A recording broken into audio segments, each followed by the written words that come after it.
Next, start with pharmacology. Which of the following is not a characteristic of general anesthesia? General anesthesia में muscle rigidity नहीं देखी जाती. Analgesia is seen, amnesia is seen, muscle relaxation is seen, and there is loss of consciousness. Muscle relaxation हो रहा है, muscle rigidity नहीं होता. Muscle rigidity is a feature of certain conditions like malignant hyperthermia, but is not desired effect of general anesthesia. Malignant hyperthermia में muscle rigidity जो है वो दिखाई देती है कुछ conditions में. Next, a patient receiving a cisplatin chemotherapy initially remains asymptomatic but develops persistent vomiting 48 hours after drug administration. This delayed emesis is mediated by different neurotransmitter pathway compared to acute vomiting. The physician describes a drug that blocks substance that is P-mediated NK receptors. ठीक है, which drug is the drug of choice in this scenario? इस scenario में you will go for एप्रीपिटेंट. एप्रीपिटेंट जो है वो block कर देता है एनके को receptors and the drug of choice is delaying the cisplatin induce vomiting. APREPITANT जो है वो सिस्प्लैटिन इंड्यूस वॉमिटिंग को डिले करवा देता है. Next, which of the following is very potent and short acting बेंजोडाइज़ेपिन whose use as a hypnotic has been noted to cause psychiatric disturbances in some cases. Psychiatric disturbances related to triazolam. Triazolam causes rapid sleep induction and causes paranoia and psychiatric disturbances. Alright, paranoia हो जाता है, psychiatrically वो बंदा जो है हिल जाता है. Next, a patient is undergoing cisplatin based chemotherapy, develops severe nausea and repeated vomiting within 24 hours after receiving the drug. The oncologist prescribes an antiemetic agent that acts by blocking the serotonin mediated stimulation of the vomiting center and is considered the drug of choice for this condition. Which drug class is most appropriate? तो यहाँ पे हमारा answer है that is 5-HT3 receptor blockers. 5-HT3 receptor blockers होते हैं वो DOC होते हैं फॉर कीमोथेरेपी इंड्यूस्ड वॉमिटिंग. मतलब कीमोथेरेपी से जो ड्रग इंड्यूस्ड वॉमिटिंग हो रही है, ठीक है, उसके लिए हम 5-HT3 रिसेप्टर ब्लॉकर्स देते हैं. Next, 42-year-old man presents with recurrent epigastric pain despite previous ulcer treatment. Recurrent epigastric pain हो रही है despite previous ulcer treatment. Endoscopy and urea breath test confirms Helicobacter pylori infection. To prevent the relapse, the gastroenterologist starts him on standard triple drug therapy aimed at eradicating the organism and reducing the acid secretion. Which of the following drug combinations represent the standard triple therapy for H. pylori? Standard triple therapy for H. pylori जो होती है उसमें clarithromycin, amoxicillin plus proton pump inhibitors दिए जाते हैं. Triple drug therapy for H. pylori infection is clarithromycin, amoxicillin and proton pump inhibitors. Drug induced anaesthesia in a young patient male. The patient begins exhibiting irregular breathing, excitement and muscle rigidity. Which stage of anesthesia is the patient most likely in? Patient जो होगा वो state of delirium में चला गया होगा. State of delirium is stage 2 of anaesthesia that involves irregular bleeding, increased muscle tone and potential excitement of the patient. Next, choose the correct statement about allopurinol. Allopurinol is the competitive inhibitor of xanthine oxidase. Allopurinol competitive inhibitor है xanthine oxidase का. Allopurinol itself is a short acting T half इसका 2 घंटे होता है. It's a competitive inhibitor of xanthine oxidase, but its major metabolite that is alloxanthine or oxypurin is long acting जिसका T half होता है 24 hours and it's a non-competitive inhibitor. ठीक है, allopurinol खुद जो है वो 2 घंटे का हाफ लाइफ लेके आ रहा है, लेकिन ये कॉम्पिटिटिव इनहिबिटर है xanthine ऑक्सीडेज का. लेकिन इसका जो मेटाबोलाइट है एलोक्सैंथीन ऑक्सीप्यूरिन वो लॉन्ग लास्टिंग होता है, इसका ही मेटाबोलाइट है, लेकिन वो एक नॉन कॉम्पिटिटिव इनहिबिटर है. ठीक है.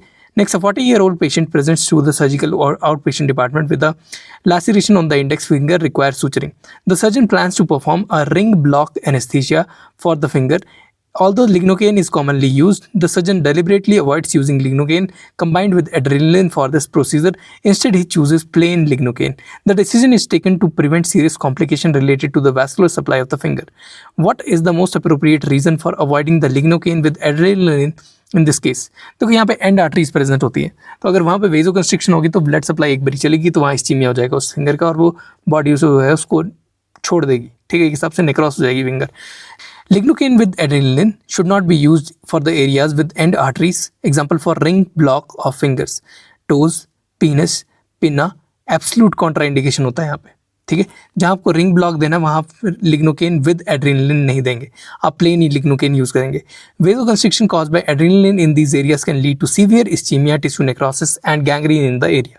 Next, a 60-year-old woman with osteoarthritis has been taking NSAIDs daily for chronic joint pain.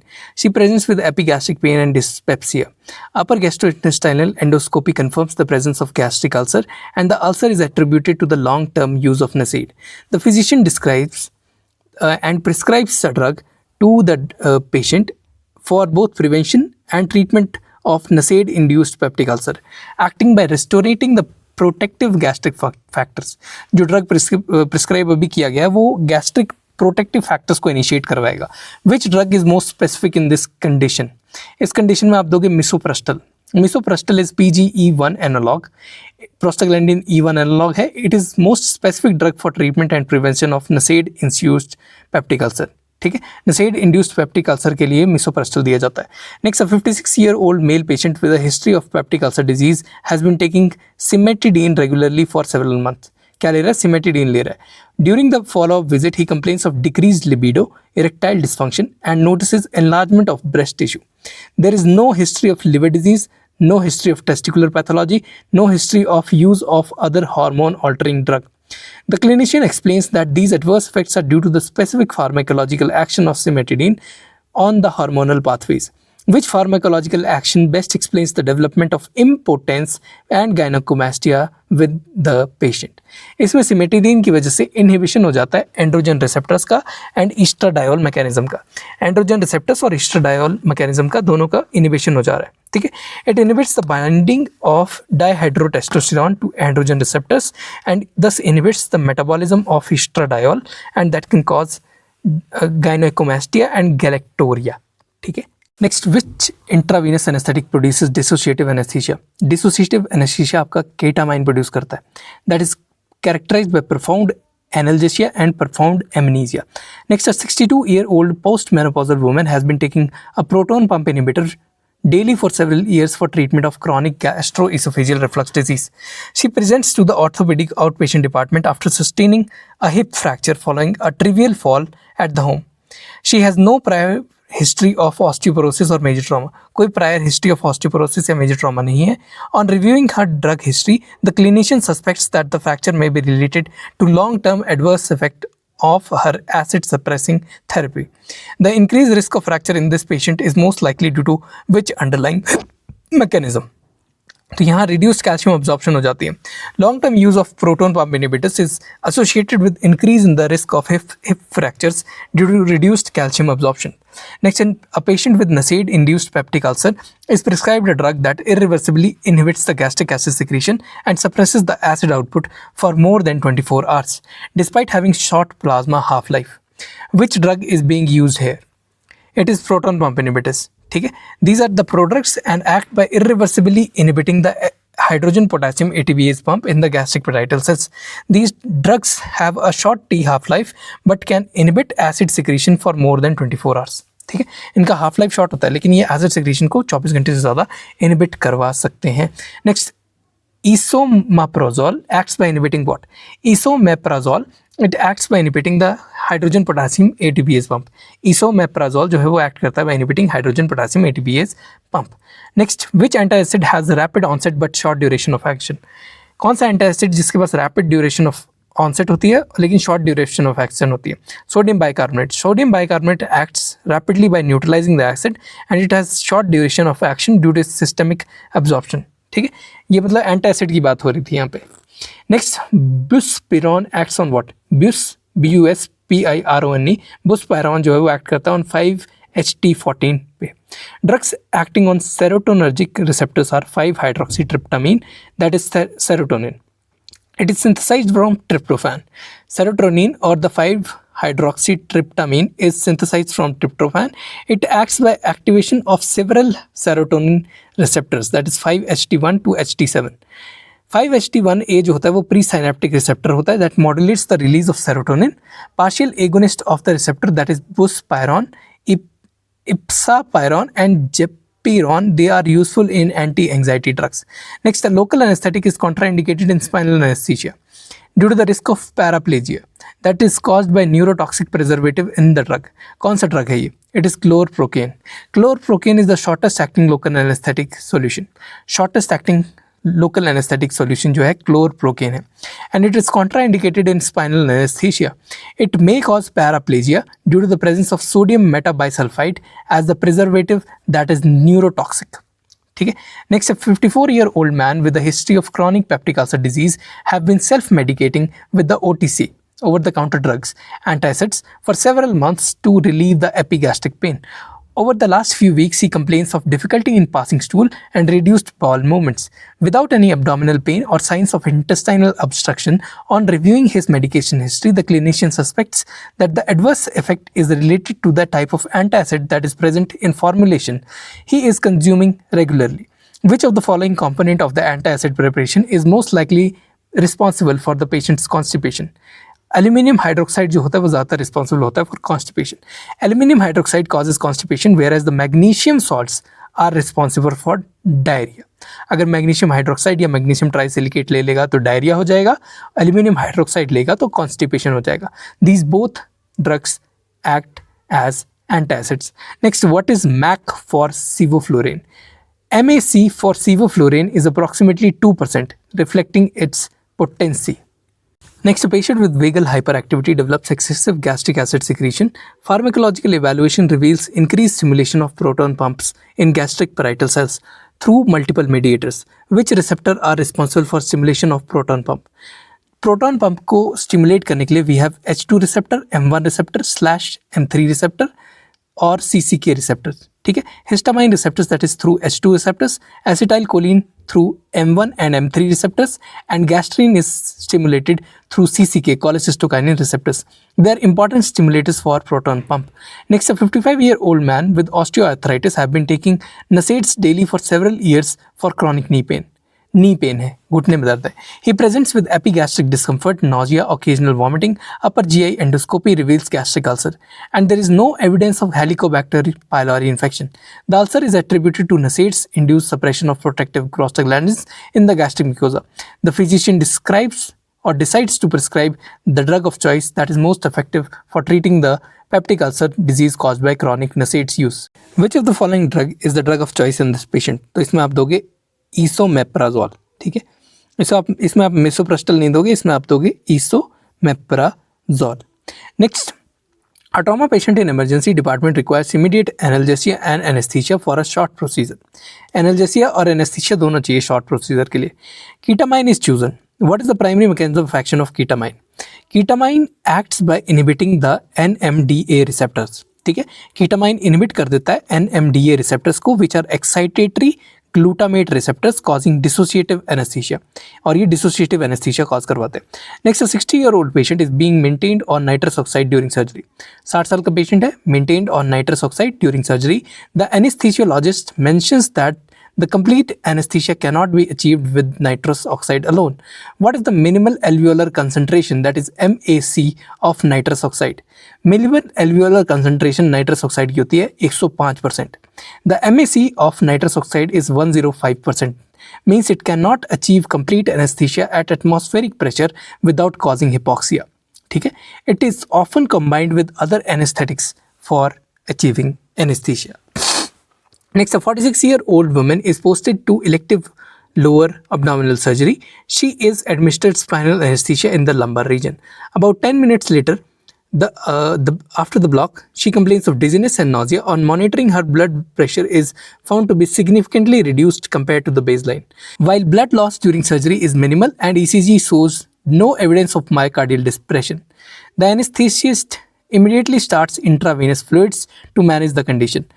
What is the most common cause of hypotension in the patient during spinal anesthesia? यहाँ पे sympathetic blockade हो जाती है. Hypotension is the most common intraoperative complication. Hypotension सबसे ज़्यादा common intraoperative complication होती है. It can be preventing by preloading with crystalloids or colloids. Hypotension को prevent किया जा सकता है by preloading with crystalloids or colloids for the patient. So patient is undergoing Beer's block and is mistakenly administered bupivacaine. Why is it dangerous? अगर patient Beer's block में जा रहा है और bupivacaine आपने mistakenly administer कर दी तो it will be leading to cardiotoxicity in the patient. Bupivacaine is the best drug for regional block, but it is also the most cardiotoxic local anesthesia. Due to the cardiotoxic effect, it should not be used in Beer block effect. ठीक है, BIER BLOCK मैं नहीं use करते इसको। Bier block is a form of intravenous regional anaesthesia. क्या है ये? Intravenous regional anaesthesia that is used to provide short term anaesthesia to a limb, typically for minor surgical procedures on hand, wrist, forearm, foot or ankle. It was introduced by August Beer in 1908. 1908 में इसको सबसे पहले introduce किया गया था। Next, what is the primary adverse effect of हैलोथेन on the liver? हैलोथेन liver के ऊपर सबसे ज़्यादा प्राइमरी जो इफेक्ट डालता है वो कौन सा होता है? It is fulminant hepatitis. क्या करवाता है? फल्मिनेंट हेपेटाइटिस करवाता है। Halothane can cause idiosyncratic fulminant hepatitis particularly with repeated exposure. Next, a topical preparation is capable of anesthetizing intact skin. Topical preparation capable of anesthetizing the intact skin. Which of the following combination is being used in the topical anesthetic? तो उसमें आप lignocaine plus prilocaine use करते हो। A mixture of 2.5% prilocaine and 2.5% lignocaine that is in ratio 1:1 can 1:1 can anesthetize the unbroken skin. This mixture is also known as eutectic mixture. ठीक है, और ये बहुत इजीली आपके स्किन के ऊपर एनेस्थीसिया प्रोवाइड कर देता है। Next, 58-year-old male patient with the history of ischaemic heart disease. किस चीज़ की हिस्ट्री है? इस्चेमिक हार्ट डिजीज की। Is brought to the emergency department with complain of palpitation, dizziness and chest discomfort. Palpitation हो रहा है, डिजीनेस हो रहा है, चेस्ट डिस्कम्फर्ट हो रहा है। On examination his pulse is rapid and irregular. ECG जब उसका लिया गया तो ECG में वाइड कम्प्लेक्स वेंट्रिकुलर टैकीकार्डिया है। वाइड कम्प्लेक्स वेंट्रिकुलर टैकीकार्डिया दिखाई दे रहा है ECG के ऊपर। अब उसको इमीडिएटली एक इंट्रावीनस एंटी एरिथमिक ड्रग दे दिया गया। ठीक है, एंटी एरिथमिक ड्रग दे दिया उसको इंट्रावीनस। अब यही ड्रग जो है उसकी वजह से उसकी जो रिदम है वो नॉर्मल साइनस रिदम में कन्वर्ट होगी। After few days same patient अगर विजिट करता है डेंटल क्लिनिक को for a painful oral procedure, तो डेंटिस्ट चूज करेगा एक local anaesthetic agent that is most commonly used in the clinical practice and is known to have anti arrhythmic properties. ठीक है, तो वो आता है हमारे पास लिग्नोकेन। पहले भी उसको लिग्नोकेन दिया गया है, अभी भी उसको लिग्नोकेन ही दिया जाएगा क्योंकि ये सूटेबल ड्रग होता है in the case of ventricular arrhythmia. कौन सा हम यूज़ कर रहे हैं? Lignocaine. Lignocaine is the most commonly used local anaesthetic drug and is the drug of choice in ventricular tachycardia. Next, for healing of duodenal ulcer the usual duration of H2 blocker therapy is how much? अगर आपको duodenal ulcer को heal करना है तो usual आप blocker जो दोगे, H2 blocker जो दोगे वो 8 हफ्तों के लिए दोगे। You will give it for 8 weeks. Next, a 24-year-old woman presents with lower abdominal pain. 24 साल की वुमन है, उसको लोअर abdominal pain प्रेजेंट है ड्यूरिंग menstruation. ठीक है, she is prescribed mefenamic acid for pain relief. उसको प्रिस्क्राइब किया गया mefenamic acid for pain relief. What is the primary mechanism by which NSAIDs relieve dysmenorrhoea? NSAIDs dysmenorrhoea को या फिर painful periods को कैसे रिलीव करते हैं? By inhibiting prostaglandin synthesis. NSAIDs like mefenamic acid they inhibit the COX enzyme. COX enzyme inhibit करने की वजह से प्रोस्टाग्लैंडिन के लेवल यूट्रस के अंदर कम हो जाते हैं।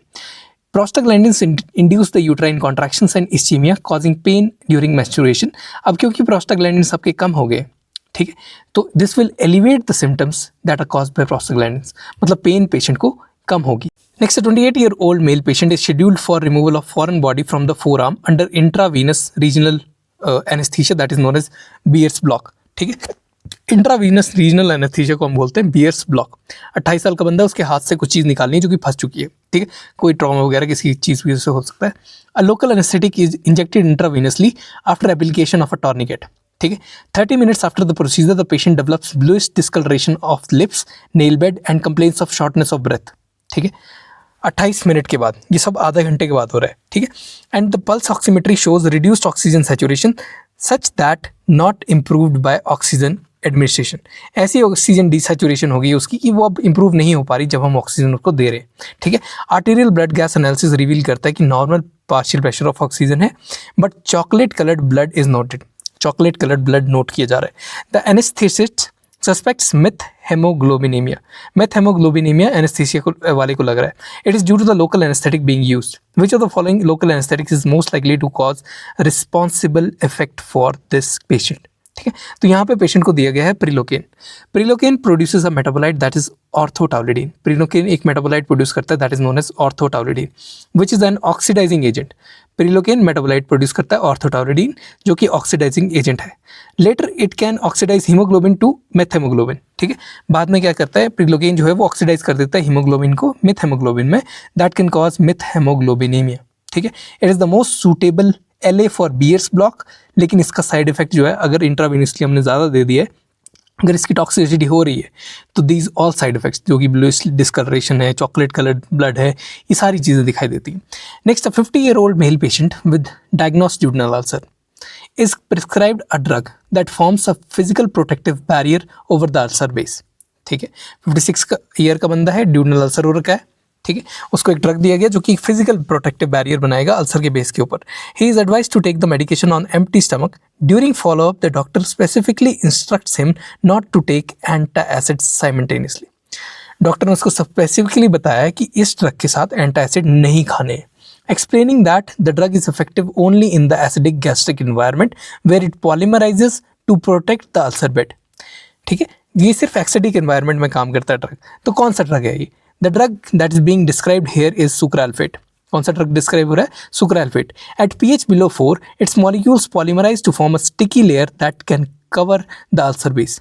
ठीक है, pH बिलो 4 जो मॉलिक्यूल्स होते हैं सुक्राल्फेट के, वो पॉलीमराइज कर जाते हैं to form a sticky layer that covers the ulcer base. It should not be given with antacids because it acts only in the acidic medium.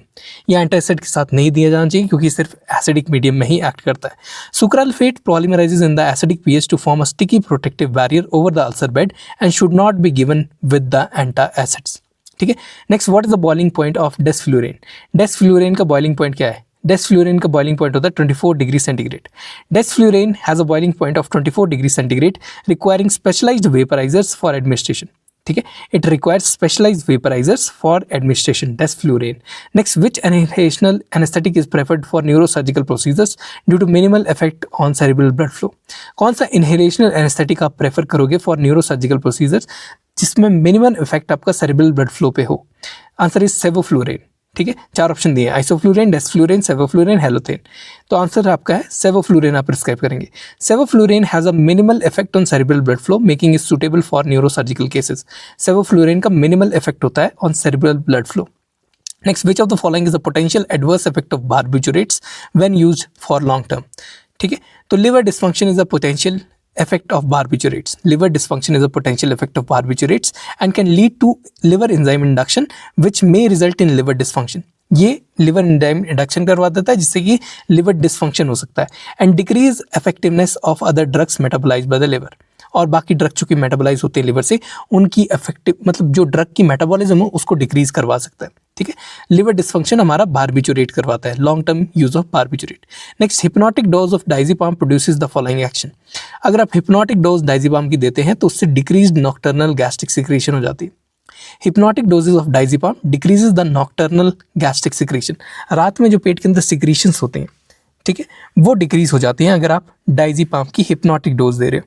Next, 35-year-old patient reports to you with the dental clinic for extraction of maxillary premolar. Maxillary premolar को निकालने के लिए patient जो है वो आपके पास आया है. Dentist administers a local anaesthetic without adding any vasoconstrictor. Local anaesthetic दे दिया without adding any vasoconstrictor. Shortly after administration the operative field appears unusually bloodless and the patient develops tachycardia. मतलब जो जहाँ पे आपने इंजेक्शन लगाया था वो जगह बिल्कुल ही पेल हो गई है, ब्लडलेस लग रही है बिल्कुल. ठीक है, और पेशेंट ने टैकीकार्डिया डेवलप कर लिया. And a rise in blood pressure, और उसके साथ पेशेंट का ब्लड प्रेशर भी राइज कर गया. ठीक है, now the dentist notes that unlike most local anesthetics the drug used has produced vasoconstrictor instead of vasodilation. ठीक है, अब ड्रग ने वेजोकंस्ट्रिक्शन करवा दिया instead of vasodilation. Which of the following local anaesthetic agents is most likely to be responsible for these effects? तो answer we have is cocaine. ठीक है, जितने भी लोकल एनेस्थेटिक मॉलिक्यूल्स होते हैं वो वेजोडाइलेटर्स होते हैं. जितने भी लोकल एनेस्थेटिक के मॉलिक्यूल्स होते हैं वो सब वेजोडाइलेटर होते हैं एक्सेप्ट कोकेन. ठीक है, cocaine acts as a sympathomimetic act करता है क्योंकि ये इनहिबिट करवा देता है नॉर एड्रेनलिन का रीअपटेक. यानी नॉर एड्रेनलिन अब वापस बॉडी के अंदर नहीं जा रहा है, वो ब्लड फ्लो के अंदर घूमता रह रहा है. तो ये बेसिकली एक्ट करेगा एज अ वेजो कंस्ट्रिक्टर. ठीक है, क्योंकि हमारा नॉर एड्रेनलिन एक वेजो कंस्ट्रिक्टर है. Therefore, all the local anesthetic molecules decrease the BP except for cocaine. Cocaine वेजोकंस्ट्रिक्शन करवाएगा तो ब्लड प्रेशर को इंक्रीज करवा देगा. Next, omeprazole acts by inhibiting what? Omeprazole acts by inhibiting the hydrogen potassium ATPase pump. ठीक है, omeprazole act करता है by inhibiting the hydrogen potassium ATPase pump. Next, a 45-year-old obese male undergoing a long surgery is at increased risk of aspiration pneumonia. 45 साल का male है, undergoing for a long surgery, increase risk of aspiration pneumonia है वहाँ पे. Which of the following pre anaesthetic medication is most beneficial? आप यहाँ पे दोगे ranitidine. Ranitidine is an H2 blocker. Ranitidine एक H2 ब्लॉकर है. It reduces the gastric acidity and gastric volume of acid. ठीक है, thereby decreasing the risk of aspiration pneumonia. मतलब कुछ पेट से बाहर नहीं आएगा तो एस्पिरेशन निमोनिया नहीं होगा रेंटिडीन से. Next, a patient undergoing regional block develops ventricular tachycardia. Patient को रीजनल ब्लॉक दे रहे थे हम, बीएर्स ब्लॉक दे रहे थे, उसने वेंट्रिकुलर टैकीकार्डिया डेवलप कर लिया with ECG showing slow idioventricular rhythm. With ECG showing slow idioventricular rhythm, और उसका ब्रॉड क्यूआरएस कम्प्लेक्स है. Plus it has a broad QRS complex. Which local anaesthetic is most likely responsible for this? तो most likely responsible जो local anaesthetic है that is bupivacaine. Bupivacaine is the best drug for regional block, but it is also the most cardiotoxic local anaesthetic. Bupivacaine best drug है for regional block, लेकिन सबसे ज़्यादा cardiotoxic भी bupivacaine ही है. Most common ECG changes in bupivacaine toxicity are slow idioventricular rhythm with broad QRS complex. ECG जब bupivacaine हम दे देते हैं तो ईसीजी में चेंजेस आना शुरू हो जाते हैं. ठीक है, जिससे स्लो ईडियो वेंट्रिकुलर रिदम दिखाई देती है और ब्रॉड क्यूआरएस कम्प्लेक्स हो जाता है बुपिविकेन की वजह से. Next, the patient undergoing spinal anaesthesia develops hypotension. Spinal anaesthesia उसको हाइपोटेंशन होगी before the onset of sensory loss followed by later motor weakness. ठीक है, before the onset of sensory loss followed by later motor weakness. This pattern is due to which phenomena? पहले उसका क्या हो रहा है, सेंसरी लॉस जा रहा है, फिर मोटर वीकनेस हो रही है. ये किस पैटर्न के अंदर आता है? It is the zone of differential blockade.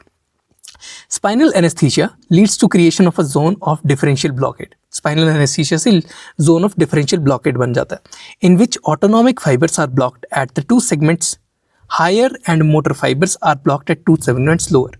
जो ऑटोनॉमिक फाइबर्स हैं वो 2 सेगमेंट हायर ब्लॉक होते हैं, और जो दूसरे फाइबर्स होते हैं, मोटर नर्व के फाइबर्स होते हैं, वो 2 सेगमेंट लोअर सेंसरी ब्लॉकेट करवाते हैं. It is due to a different type of sensitivity of various type of nerve fibres. ठीक है, ये बेसिकली एनेस्थीसिया की सेंसिटिविटी है to various type of nerve fibres.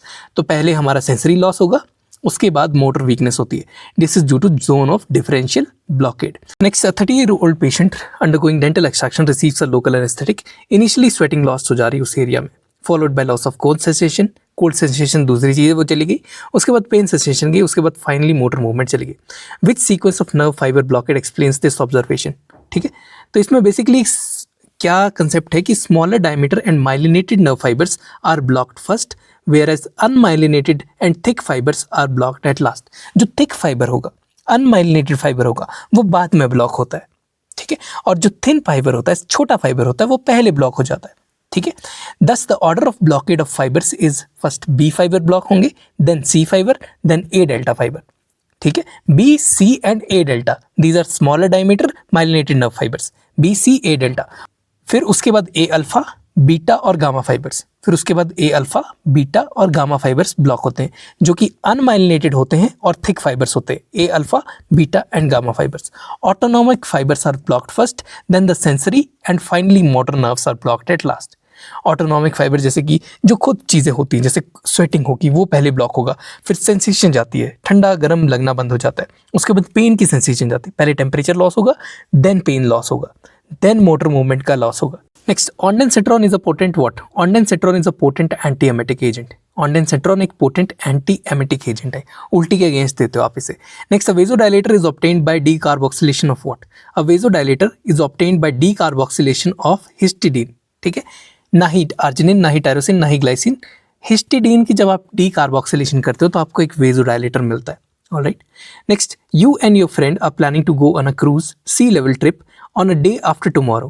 Which medications would you take with you as most suitable to prevent sea sickness with minimal sedative effects? तो आप लोगे मैक्लिजीन. कौन से लोगे? मैक्लिजीन और मैक्लोजीन. It's less sedative, less anticholinergic and longer acting, and it protects against sea sickness for nearly 24 hours. मैक्लिजीन लोगे आप. ठीक है. Next, which drug is considered as the treatment of choice for benzodiazepine overdose? benzodiazepine overdose के लिए कौन सी drug जो है वो ट्रीटमेंट ऑफ चॉइस है? तो आंसर इज फ्लोमेंजल. ठीक है, flumazenil. Flumazenil, it is a benzodiazepine that is an antagonist used to reverse the sedative effects of benzodiazepine overdose. कौन सा देते हैं? Flumazenil देते हैं. ठीक है, जो कि sedative effect of benzodiazepine overdose को reverse कर देता है. Next, a 55-year-old man with acute gout is prescribed colchicine.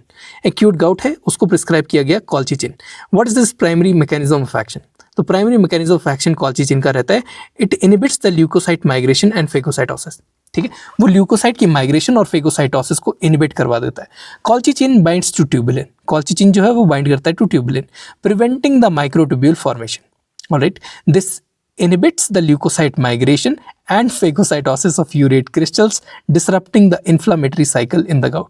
Leucocyte की माइग्रेशन रोक देगा, फेगोसाइटोसिस ऑफ यूरेट क्रिस्टल्स रोक देगा, तो बॉडी इन्फ्लामेटरी मीडिएटर्स वहाँ पे बना ही नहीं पाएगी। ठीक है, इसलिए वहाँ पे इन्फ्लामेटरी साइकिल्स गाउट की नहीं होती है। लेकिन वो गाउट के जो क्रिस्टल्स हैं, वो जो चीज़ है, वो जो दिक्कत है, वो जो डिजीज़ है, वो अभी भी अंदर है present. Next, 48-year-old male patient presents to the gastroenterology clinic with the complain of persistent heartburn। ठीक है, regurgitation of acidic contents into the mouth and epigastric pain is there. He has been taking chronic NSAIDs for rheumatoid arthritis. वो उसने दर्द के लिए NSAIDs use कर रहा है फॉर rheumatoid arthritis। जब एंडोस्कोपी जब करी गई तो एंडोस्कोपी की evaluation revealed that there are features of gastroesophageal reflux disease along with the gastric ulcer. Further investigations show markedly elevated fasting serum gastrin levels and he is diagnosed with Zollinger-Ellison syndrome. He is diagnosed with Zollinger-Ellison syndrome. ठीक है, the clinician decides to treat all these conditions with a single class of drugs that can effectively suppress the gastric acid secretion irrespective of the underlying etiology. ठीक है, which drug class is the treatment of choice in the patient? तो इसमें आप दोगे proton pump inhibitors, वो सारे ही secretions को पेट के अंदर डिक्रीज करवा देगा। Proton pump inhibitors are drug of choice for peptic ulcer due to any etiology। आप पीपीआईज दे देंगे, गैस्ट्रोइसोफेजियल रिफ्लक्स डिजीज और ज़ोलिंगर एलिसन सिंड्रोम, दोनों में आप पीपीआई से ही उसकी जो एसिडिटी की प्रॉब्लम है उसको ठीक करने की कोशिश करेंगे। Next, which condition is contraindicated for use of bulk forming laxatives. ठीक है, कौन सी कंडीशन होती है जहाँ पे आपको बल्क फॉर्मिंग लैक्सेटिव नहीं लेना है? जब आपको एक्यूट एब्डोमिनल पेन है, बहुत ज़्यादा एक्सट्रीम एब्डोमिनल पेन है, तब आपको बल्क फॉर्मिंग लैक्सेटिव नहीं लेने हैं, नहीं तो बहुत ज़्यादा हो जाएगी, और ज़्यादा पेन हो जाएगी। ठीक है, और ज़्यादा बुरी हालत हो जाएगी। आप क्रॉनिक डायरिया में ले सकते हैं, आप एटॉनिक कॉन्स्टिपेशन के अंदर ले सकते हैं कि मतलब टोनिसिटी नहीं बन पा रही है, कुछ बल्क नहीं बन पा रहा, पेट ढंग से खाली नहीं हो पा रहा, वहाँ पे आप बल्क फॉर्मिंग लैक्सेटिव ले सकते हैं। आप इरिटेबल बाउल सिंड्रोम में ले सकते हैं, but you cannot take it in acute abdominal pain. Bulk forming laxatives are contraindicated in acute abdominal pain as they may exacerbate the symptoms caused by obstruction due to जिसकी वजह से जो है हमारी acute pain जो है rise की है। Next, which of the following enzyme primarily metabolizes domperidone in the liver? domperidone को metabolize करने वाली एंजाइम होती है CYP3A4। डोमपेरिडोन CYP3A4 जो है वो उसको मेटाबोलाइज करती है। Domperidone it is a D2 receptor antagonist. Domperidone D2 receptor antagonist है। It is a prokinetic in action and is based on D2 receptor blockade in the upper GIT and it is not attenuated by atropine. Domperidone जो है it is not attenuated by atropine. It undergoes metabolism by hepatic CYP3A4। Domperidone जो है वो metabolism के अंदर जाता है bye hepatic CYP3A4। उसके साथ ND एल्काइलेशन होती है एंड हाइड्रोक्सिलेशन होती है। ND एल्काइलेशन होती है उसके साथ प्लस हाइड्रोक्सिलेशन डोमपेरिडोन की होती है। Next, patient is receiving spinal anaesthesia, complains of severe occipital headache that worsens on sitting and improves on lying down. मतलब जब बैठ रहे हैं तो बहुत ज़्यादा दर्द हो जा रही है और जब लेट जा रहा है तो दर्द ठीक हो जा रही है। What is the most likely cause? The answer is leakage of CSF। ये जो सिम्टम होता है कि अगर आप बैठ रहे हैं तो आपको दर्द बहुत ज़्यादा हो जा रही है, एक्सट्रीम हो रही है, और आप लाई डाउन कर रहे हैं तो दर्द कम हो जा रही है, it is the symptom of leakage of CSF। The most common post operative complication is headache known as post dural puncture headache, that is PDPH। ठीक है, post dural puncture headache. It is the most common cause of PDPH is leakage of CSF through the hole in the dura mater. Next, patient with peptic ulcer self medicates with sodium bicarbonate. Peptic ulcer है patient को, वो self medication कर रहा है with sodium bicarbonate several times a day. ठीक है, after few days he developed abdominal distension, belching, alkalosis and worsening of acidity. क्या होता है? abdominal डिस्टेंशन हो जाती है, बेल्चिंग हो जाती है, alkalosis हो जाती है and worsening of acidity is there. Why is sodium bicarbonate not suitable for long term therapy? Sodium bicarbonate क्या करवाता है? वो कार्बन डाइऑक्साइड का रिलीज करवाता है, अल्कलोसिस करवाता है एंड रीबाउंड हाइपर एसिडिटी करवा देता है। Sodium bicarbonate causes rebound hyper acidity. Sodium bicarbonate is a rapidly acting systemic antacid. It's a rapidly acting systemic antacid. It is not indicated for long term use because it releases the carbon dioxide systemically and urinary alkalosis may occur. that may lead to rebound hyperacidity in the body. Next, which of the following drug is potent anticonvulsant? कौन सा drug जो है वो potent एंटीकन्वल्सेंट ठीक है, और उसका sedative action भी है, ठीक है, with sedative action, and it's often used in treatment of epilepsy and anxiety, और इसको ऑफन यूज किया जाता है इन the treatment of epilepsy and anxiety. Answer is phenobarbital. Phenobarbital is a barbiturate with potent anticonvulsant and sedative properties. एंटीकन्वल्सेंट है, potent और sedative properties भी show करता है. Phenobarbital is a barbiturate. It is used in management of epilepsy, can also be used in calming effect of anxiety. ठीक है, मतलब epilepsy और anxiety के केसेस में calming effect देने के लिए phenobarbital को यूज किया जाता है. Next, the drug beneficial in NSAIDs induced gastric ulcer is what? The drug beneficial in NSAID induced gastric ulcer is PGE1 analog. PGE1 analogs they inhibit the gastrin release. Prostaglandin E1 के जो analogues होते हैं वो inhibit करते हैं gastrin release को, and they increase the mucosal blood flow, और वो इंक्रीज करवा देते हैं म्यूकोजल ब्लड फ्लो को. They promotes the cytoprotective action due to the increase in mucus secretion. They promote the cytoprotective action due to mucus secretion and bicarbonate levels. ठीक है, NSAIDs inhibit the prostaglandins by inhibition of COX and therefore cause gastritis. NSAIDs inhibit करवाते हैं prostaglandins को by inhibition of COX enzyme, और उससे वो gastritis को कम करवाते हैं. ठीक है, next, which of the following is not an adverse effect of cimetidine? Not an adverse effect पूछ रहा है. ठीक है, मतलब एडवर्स इफेक्ट सिमेटिडीन के क्या क्या हो सकते हैं? सिमेटिडीन से आप importance is a adverse effect, gynaecomastia हो जाता है सिमेटिडीन से, गैलेक्टोरिया हो जाता है सिमेटिडीन से, लेकिन एट्रोफिक गैस्ट्राइटिस नहीं होता. Atrophic gastritis is not a adverse effect of cimetidine. Next, a patient receives an accidental intravascular injection of local anaesthetics, ठीक है, and develop seizure following by coma. ठीक है, उसने सीजर डेवलप करना शुरू कर दिया फॉलोड बाय कोमा. पहले उसको दौरे पड़ने लगे और फिर वो कोमा में चला गया. कैसे? इंट्रावेस्कुलर इंजेक्शन दिया आपने लोकल एनेस्थेटिक का. The initial CNS excitation occurs due to what? जो इनिशियल सीएनएस एक्साइटेशन है it is due to inhibition of inhibitory neurons. जब इनिबिटरी न्यूरॉन्स इनिबिट होते हैं एकदम से, जिन न्यूरॉन्स से बॉडी में चीज़ें रोकनी है वो इनिबिट हो रहे हैं, ठीक है, तो बॉडी दौरे देना स्टार्ट कर देती है. जो चीज़ें रोकनी थी वो रुकती नहीं, तो दौरे आना स्टार्ट हो जाते हैं. जितना भी एलए है वो सारा अगर अब्जॉर्ब हो जाए सिस्टमिक सर्कुलेशन में तो उससे सीएनएस टॉक्सिसिटी हो सकती है. And it can manifest as excitation followed by depression, extreme depression. Initial excitation is due to inhibition of the inhibitory neurons. जो रोकने वाले लोग हैं वही नहीं बचे, तो बॉडी में जो चीज़ नहीं रुकनी थी, जो चीज़ रोक के वो बैठे थे वो स्टार्ट हो जाती, तो दौरे पड़ना स्टार्ट हो जाते हैं. इसके बाद लोकल एनेस्थीसिया जो है वो कोमा प्रोड्यूस कर देता है at higher doses. Next, 55-year-old diabetic patient presents with early satisfactory, bloating and post prandial fullness. बहुत ही जल्दी उसका पेट भर जा रहा है. He is diagnosed with diabetic gastroparesis. ठीक है, diagnosed with diabetic gastroparesis. A drug is prescribed that improves the symptoms of gastric, जो भी इसका हो रहा है ब्लोटिंग वगैरह का. जैसे क्या हो रहा है कि गैस्ट्रिक पेरिस्टालिसिस इंक्रीज कर जा रहा है. ड्रग जो प्रिस्क्राइब किया उससे गैस्ट्रिक पेरिस्टालिसिस और ईसोफेजियल स्फिंक्टर टोन जो है वो इंक्रीज कर जा रही है, lower oesophageal sphincter tone increase कर जा रही है. The doctor explains that the prokinetic effects occur due to acetylcholine release. जो प्रोकाइनेटिक इफेक्ट्स हैं वो अकर कर रहे हैं due to acetylcholine release and can be blocked by atropine. These prokinetic effects can be blocked by atropine. Next, which drug has been prescribed? तो यहाँ पे आप मेटोक्लोप्रोमाइड जो है वो प्रिस्क्राइब किया हुआ है. Metoclopramide increases the gastric emptying, ठीक है, एंड लोअर ईसोफेजियल टोन को इंक्रीज कर देता है bye enhancing the acetyl choline release and it's action is blocked by atropine. Metoclopramide का एक्शन जो होता है वो ब्लॉक होता है बाय एट्रोपिन. ठीक है, prokinetic action is due to acetylcholine. ठीक है, and thus it is can be antagonized by atropine, क्योंकि एसिटाइल कोलिन का जो एंटागोनिस्ट है वो एट्रोपिन है. It increases the gastric peristalsis and lower oesophageal sphincter की टोन भी इंक्रीज करवा देता है. Next, which of the following drugs is use to treat the alcohol withdrawal symptoms? कौन सा ड्रग आप यूज करते हो to treat the alcohol withdrawal symptoms? तो आंसर इज क्लोरडाइजिपोक्साइड. क्लोरडाइजिपोक्साइड आप यूज करते हो to treat the alcohol withdrawal symptoms. Chlordiazepoxide, it is a benzodiazepine that is used to manage alcohol withdrawal symptoms, helping to prevent the seizures and delirium tremens. ठीक है, ये seizures और delirium को prevent करने के लिए आप क्लोरडाइजेपोक्साइड जो है यूज करते हो. Next, antiemetic effect of metoclopramide is mainly due to action of what?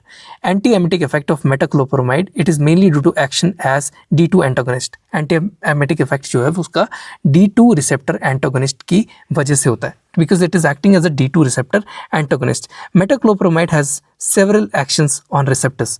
Main action is antiemetic because of D2 receptor antagonism. D2 receptor antagonism की चीज से मेन एंटी एमिटिक इफेक्ट जो है वो मेटाक्लोप्रोमाइड का आता है. Next, main action as a prokinetic drug of metoclopramide is because of 5-HT4 agonism. Main action जो है प्रोकाइनेटिक एक्शन है वो है 5-HT4 एगोनिज्म की वजह से. ठीक है, 5-HT4 के लिए ये उसकी सिमिलर काम करता है, उसका एगोनिस्ट है. अगर D2 पे काम कर रहा है D2 रिसेप्टर तो उसका एंटागोनिस्ट है, तो उससे एंटी एमिटिक इफेक्ट प्रोड्यूस करता है. अगर 5-HT3 रिसेप्टर पे काम कर रहा है तो उसका भी एंटागोनिस्ट है. तो यहाँ पे anti emetic prokinetic effect show कर रहा है 5-HT3 पे एक्ट करके. 5-HT4 पे अगर ये काम कर रहा है तो it will show agonism. 5-HT4 का ये एगोनिस्ट है metoclopramide, and it will act as a prokinetic drug. Next question is, which of the following drugs has both 5-HT4 agonist and D2 antagonist? ये वही वाला क्वेश्चन है, दोबारा उल्टी घुमा के पूछ लिया कि 5-HT4 एगोनिस्ट और D2 एंटागोनिस्ट दोनों प्रॉपर्टीज कौन शो करता है. Answer is metoclopramide. ठीक है. Next, most specific antiemetic drug for chemotherapy induced vomiting is what? Antiemetic for chemotherapy induced vomiting, इन चारों में से ग्रैनीसेट्रॉन होता है. ठीक है, चार दिएंगे, ग्रैनीसेट्रॉन, टेगासेरॉड, डोमपेरिडॉन एंड डॉक्सिलअमीन. ग्रैनीसेट्रॉन आप यूज करते हो for specific chemotherapy induced vomiting. ठीक है. Drugs use for chemotherapy induced vomiting are 5-HT3 blockers like ondansetron, granisetron, dolasetron और पेलोनासेट्रॉन एंड रेमोसेट्रॉन. रेमोसेट्रॉन, पेलोनासेट्रॉन, डोलासेट्रॉन, ग्रैनीसेट्रॉन और ऑन्डेनसेट्रॉन, ये सारे 5-HT3 ब्लॉकर्स होते हैं. These are the drug of choice for this chemotherapy induced vomiting. उसके against काम करते हैं, मतलब एंटी एमिटिक काम करते हैं. Palonosetron is the most potent. Palonosetron सबसे ज़्यादा पोटेंट है 5-HT3 ब्लॉकर, और डोलासेट्रॉन जो है वो प्रोलॉन्ग कर देता है QT इंटरवल को. डोलासेट्रॉन प्रोलॉन्ग कर देता है QT इंटरवल को. Palonosetron has a longest T half life. Palonosetron का सबसे ज़्यादा लॉन्गेस्ट टी हाफ लाइफ है, whereas the ondansetron has the shortest T half life, और ऑन्डेनसेट्रॉन का शॉर्टेस्ट टी हाफ लाइफ है. Efficacy of these drugs increases if they are used along with antihistaminics और D2 blockers और डेक्सामेथाजोन. इन drugs की efficacy तब बढ़ती है जब इनको एंटीहिस्टामिनिक्स या फिर D2 ब्लॉकर्स या डेक्सामेथाजोन जैसे ड्रग्स के साथ यूज किया जाता है. Next, effective ulcer treatment that works by inhibitory action on gastric acid secretion is what? देखो, आप देते हो रेंटिडीन. यहाँ पे रेंटिडीन जो है वो इफेक्टिव अल्सर की ट्रीटमेंट करवाता है बाय ब्लॉकिंग और by acting as an inhibitory mechanism on the gastric acid secretion. Ranitidine gastric acid secretion को कम करवाता है. Next, histamine blocker in stomach act through what? Histamine blocker जो स्टमक के अंदर होते हैं, they act through decreasing IP3 in the stomach. वो IP3 को डिक्रीज कर देते हैं इन the stomach, then thus they act as a histamine blocker in the stomach. ठीक है. Next, primary role of antacid in peptic ulcer is what? Primary role of antacid in peptic ulcer is pain relief. Antacid peptic ulcer में pain relief करवाते हैं mainly. All are H2 blockers except what? H2 blocker हमारे पास cimetidine होता है, famotidine होता है, ranitidine होता है. सिमेटिडीन, फेमोटिडीन, रेंटिडीन, तीन ऑप्शन जो है they are H2 blockers. Omeprazole H2 blocker नहीं है. Omeprazole is not an H2 blocker, जो रूल आउट हो गया. Next, drug used in treatment of gastric ulcer due to H. pylori is what? Drug used in treatment of gastric ulcer due to H. pylori is bismuth subcitrate. क्या use करोगे आप चार option में से? Bismuth subcitrate. Anticholinergic option दिया हुआ है, कार्बेनजोलोन sodium option दिया हुआ है, कॉर्टिकोस्टेरॉइड्स ऑप्शन दिया हुआ है, but you will use bismuth subcitrate for treatment of gastric ulcer due to H. pylori infection. Next, which of the following agents is most likely to cause physical dependence after prolonged use?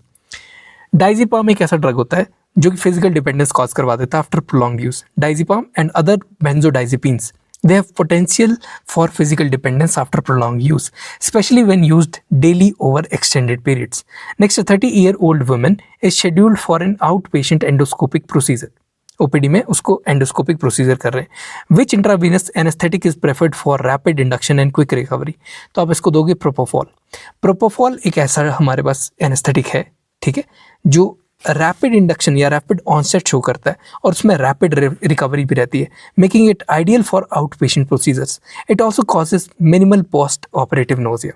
Propofol जो है वो minimal post operative nausea cause करता है, तो ये ज़्यादा better है हमारे लिए. Next, which inhalational anesthetic has minimal metabolism and is almost entirely exhaled unchanged? मतलब कौन सा इनमें से जो है वो entirely अनचेंज्ड फॉर्म में हम एक्सेल कर देते हैं। 4 ऑप्शन दिया हमें, हेलोथेन, सिवोफ्लूरिन, आइसोफ्लूरिन, नाइट्रस ऑक्साइड। तो नाइट्रस ऑक्साइड ही हमारा एक ऐसा इनहेलेशनल एनेस्थेटिक है जिसका मिनिमल मेटाबॉलिज्म बॉडी के अंदर होता है और ये पूरी तरह से एलिमिनेट होता है primarily through the lungs without undergoing significant metabolism. Next, which stage of anaesthesia is characterised by loss of corneal and laryngeal reflex? Loss of corneal and laryngeal reflex वो प्लेन 2 ऑफ स्टेज 3 में होता है।